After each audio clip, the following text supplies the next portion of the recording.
इस वीडियो को 1 मिनट के लिए ज़रूर देखें। अगर आप मेरी बात से सहमत हैं तो इस वीडियो को शेयर ज़रूर करें। गणेश पूजा जो सिर्फ महाराष्ट्र ही नहीं, देश के हर एक कोने में मनाया जाने वाला त्यौहार है। गणेश पूजा में जो मूर्तियों पर अथाह धनराशि खर्च कर दी जाती है, कहीं कहीं पर तो हजारों, तो कहीं कहीं पर इसकी गिनती लाखों में तक पहुंच जाती है। विशालकाय मूर्ति, साज सजावट, चकाचौंध कर देने वाली रोशनी जो सभी का ध्यान अपनी तरफ आकर्षित करती है और सभी का मन भी मोह लेती है। पूरे 10 दिन तक घर क्या, कॉलोनी का भी माहौल एकदम बदल जाता है। सब जगह पूजा पाठ, भजन कीर्तन वाला माहौल सब जगह छाया रहता है 10 दिनों तक, और सभी लोग भक्ति पूजा पाठ में डूबे हुए दिखाई देते हैं।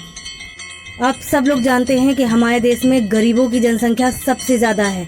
क्या जरूरी है कि गणेश भगवान की मूर्ति पर लाखों रुपए खर्च किए जाएं तभी वो प्रसन्न होंगे? वो भी मूर्ति प्लास्टर ऑफ पेरिस की बनी हुई। और सबसे ज़्यादा दुखद बात, जो गणेश विसर्जन वाले दिन दिखता है, सभी को आपत्ति है, सभी गौर करते हैं, लेकिन कोई कुछ नहीं कहता। वो है गणेश विसर्जन वाले दिन फुल लाउड स्पीकर के साथ गाते बजाते हुए पूरा हुजूम निकलता है लड़कों का। हो सकता है मेरी किसी भी बात से किसी को आपत्ति हो सकती है, लेकिन ये बात सच है। चाहे वो सावन में निकलने वाले कांवरियों के काफिले हों या गणेश विसर्जन में विसर्जन करने वाले लड़कों की टोली, जिसमें गणपति बप्पा मोरिया के नारे कम और भोजपुरी के अश्लील गाने ज़्यादा बजते हुए दिखाई देते हैं। भोजपुरी के अश्लील गानों पर थिरकते हैं, नाचते हैं, एक दूसरे पर रंग उड़ेलते हैं। ऐसा लगता है कि गणेश विसर्जन की पूजा पाठ में शामिल नहीं हुए हैं, ये अपने किसी रिश्तेदार की शादी में शामिल हुए हैं। इसमें से बहुत सारे लोगों ने नशे का भी इस्तेमाल किया हुआ होता है, जिसमें कुछ भी गलत हरकतें करते हुए इन्हें ज़रा भी शर्म नहीं आती है। आपको याद होगी मुंबई की एक घटना जो गणेश विसर्जन वाले दिन ही हुई थी, जिसमें से एक लड़के ने नशे की हालत में एक लड़की के साथ बदतमीजी की थी। कब सुधरेगी ये युवा पीढ़ी जो मौज मस्ती कम से कम पूजा पाठ में तो ना करे?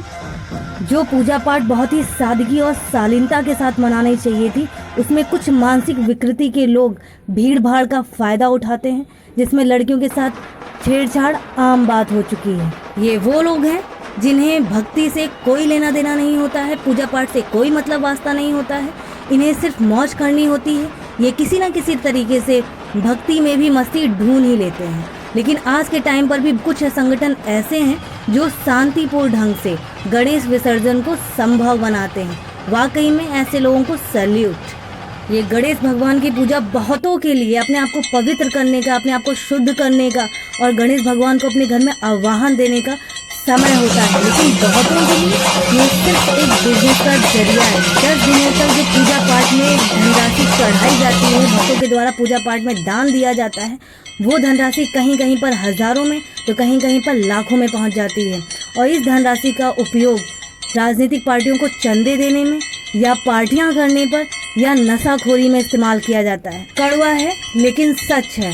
अगर यही पैसा इस्तेमाल होता अपने देश के जो गरीब बच्चे हैं उनको कपड़ा देने में, खाना देने में या उनकी पढ़ाई लिखाई पे खर्च किया जाता, तो भगवान गणेश सबसे ज़्यादा प्रसन्न होते। इन फोटोज़ को ध्यान से देखिए।